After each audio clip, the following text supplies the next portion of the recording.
C'est une création qu'on a fait il y a à peu près 2 ans, un peu moins. Oui. 1 an et demi, qui traite des Jeux Olympiques de 1896 à 1936. Une pièce à tableau, puisqu'il y a tellement de personnages, qui se veut à la fois documentée évidemment, mais surtout amusante, poétique.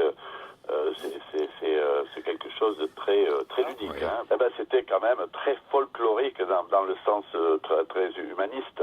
C'est-à-dire qu'il y avait des gens là qui participaient aux JO, c'était l'amateurisme le plus total. Bon, on sait aujourd'hui que c'est professionnel. Donc, et il y avait des gens avec des destins absolument extraordinaires. Participer aux Jeux Olympiques, c'était des passionnés. Avant toute chose, des passionnés. Oui. Et... Alors vous avez choisi de vous arrêter en 1936, qui dans l'histoire des Jeux Olympiques est une date absolument prémonitoire et dangereuse et terrible d'une certaine façon. Oui, et 36, évidemment, Jesse Owens, les Jeux de Berlin. Les Jeux de Berlin, Hitler.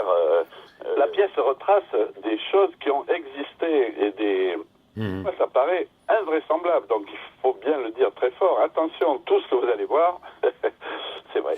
Sur votre plateau, il y a beaucoup de comédiens et ils sont tous habillés d'époque, si j'ose dire. L'accessoire vestimentaire a été privilégié par rapport à des changements de costumes intégralement.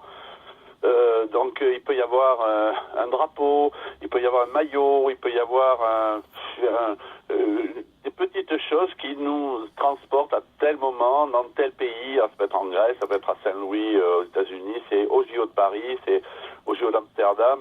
À l'époque où on se trouve, il y a quelque chose qui identifie à la fois le lieu et la période. Bon, est-ce que vous utilisez quelques images projetées ou de la vidéo? Oui, alors en réalité, il y a des images absolument extraordinaires qu'on avait envie de montrer, et là il fallait passer par un outil un peu plus pratique que de montrer des panneaux avec des photos agrandies, évidemment, pour que les spectateurs le voient. On pense en particulier à une anecdote au JO de Paris, je pense, oui, de 1900, où le 2 avec barreur, c'est une épreuve d'aviron, donne lieu à une anecdote invraisemblable où les deux rameurs vainqueurs ont laissé de côté leur barreur parce qu'il était trop lourd et ont pris un gamin sur le bord de 10 ans, sur le bord du quai, l'ont fait monter pour alléger la montée, oui, bien sûr, et gagner l'épreuve. Et il y a une photo. En tout et pour tout, une photo, parce que tout de suite, cette histoire a été étouffée, de façon à ce que ça ne fasse pas scandale, et c'est le barreur hollandais, en l'occurrence, le lourd, là, celui à l'adulte, qui a touché la médaille d'or.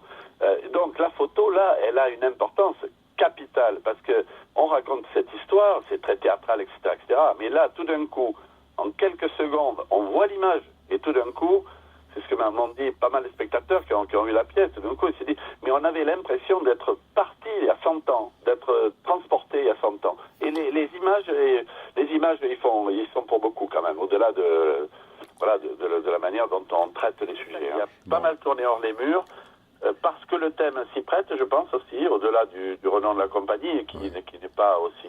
c'est très difficile pour une troupe de théâtre, quelle qu'elle soit, de faire des tournées nationales de cette importance-là. C'est vrai. Et là, le spectacle s'y prête très bien, très bien. Il y a beaucoup de curiosité autour de ça. Écoute, mes amis et auditrices et auditeurs entendent ton enthousiasme et je pense que ça ne pourra que les inciter à aller à l'entrepôt du Haillon. Merci beaucoup.